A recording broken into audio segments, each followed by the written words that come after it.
Okay, quickly, I just got a quick question I want to ask everybody because it was something somebody brought up in one of the comments to a video the other day.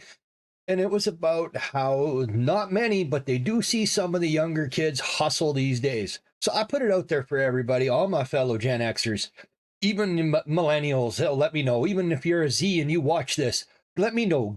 Tell me, get there in the comments and tell me what you think, because I have this question for you. And I think everybody should have an answer because it's a good one. What was your first hustle as a kid? How was the first way that you earned money to get what you wanted? Now, you can say, oh, I did chores and had an allowance, and okay, I'll kind of allow that to a certain extent, but every kid had chores around the house. If you didn't, you got your ass beat because nobody lived for free in this house, buddy. Everybody's got to pitch in. Yeah, I heard that a few times. Anyway, where I'm going with this is, what was your first hustle? I mean, I had the standard, it was paper route. And aside from paper route, it was also when other neighbors would go away for a week at a time, I would be the one that would go over and look after their animals. Sometimes even if it was somebody that had a farm, and I'd have to head out and down there, and I would go and I would feed their pigs and get the eggs from their chickens and feed their rabbits and whatever it was they had. But my main one was a paper route. Now, it doesn't seem to be that you can have that anymore, because there are some differences now from when I had a paper route to now, for sure. I mean, they say it's too dangerous now for kids to go delivering door to door at 6 in the morning. Back in my day, it was treated like a regular job where they would come to your house. You would sign the contract with the newspaper. Our papers would get dropped off at the drop-off point. I'd deliver them. I'd collect all the money, and then I would have to pay the supplier, the newspaper company, once a month for the papers that I got every day to deliver. So you actually had to learn to manage your hours, manage your account, manage your expenses. And that was great. You learned a lot. It taught you some very valuable lessons.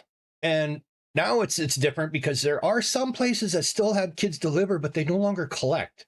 So it kind of takes a lot of that away. Or there were the kids that had flyers and you just dropped it every house. You didn't have to keep track of who is now a subscriber, who wasn't a subscriber, what house gets the paper.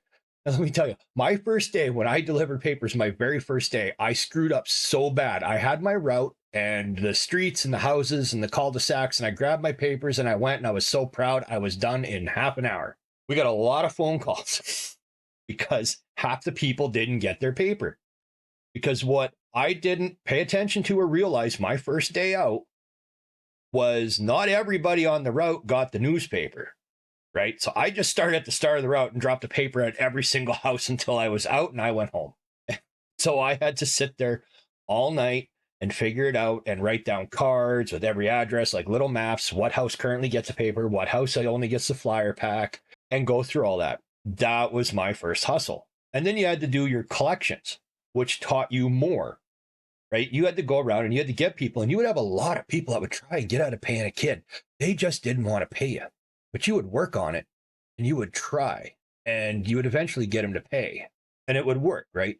So here's the one thing that I had to wonder about it when I was trying to get paid. You would knock on the door and they'd ignore you.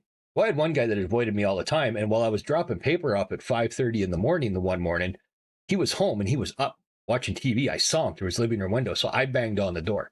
Newspaper complained, but I said he hadn't paid in 3 months. So I'm going out of pocket to pay the newspaper for his papers. And then you had a problem. A lot of kids would collect, and people start to learn that these kids, 10, 11 years old, 12 years old, you're walking home with $300-400 in your pocket during the collection week, usually at the end of the month, right?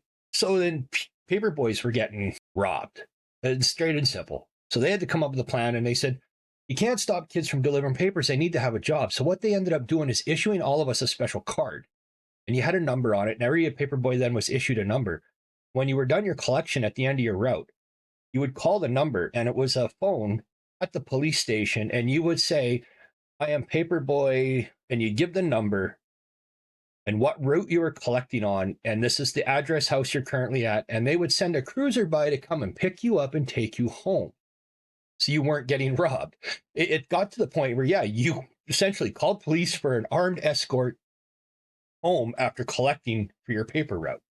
Now, do I wish when I did it that they'd already like pre-charged everybody on the credit cards and I just dropped it off and got a check?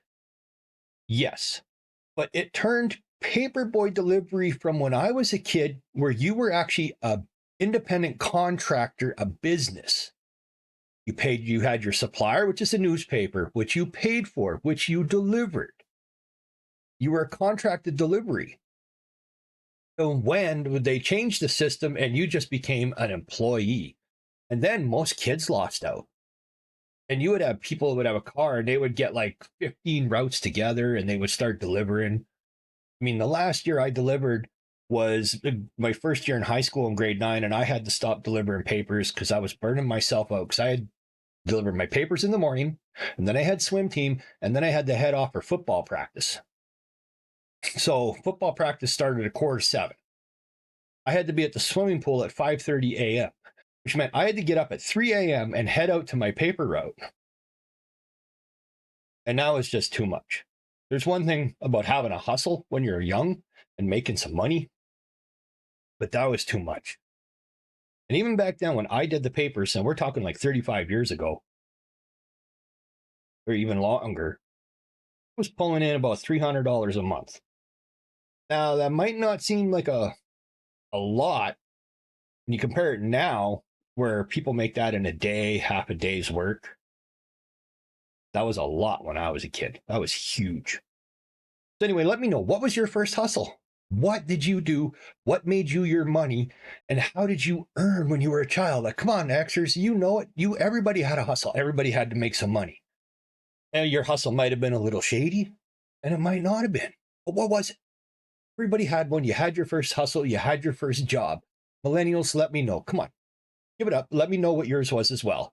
Zers, we all know you all want to be an influencer and online and all this stuff. You all want to be doing this here, right? This YouTube, making money, holler, holler, give me $1. But what the hell, man? You got a better chance at going pro in sports than you do making it on here. That's just a fact. Anyway, this is Drac saying I'll talk to you later. Bye-bye for now, and peace.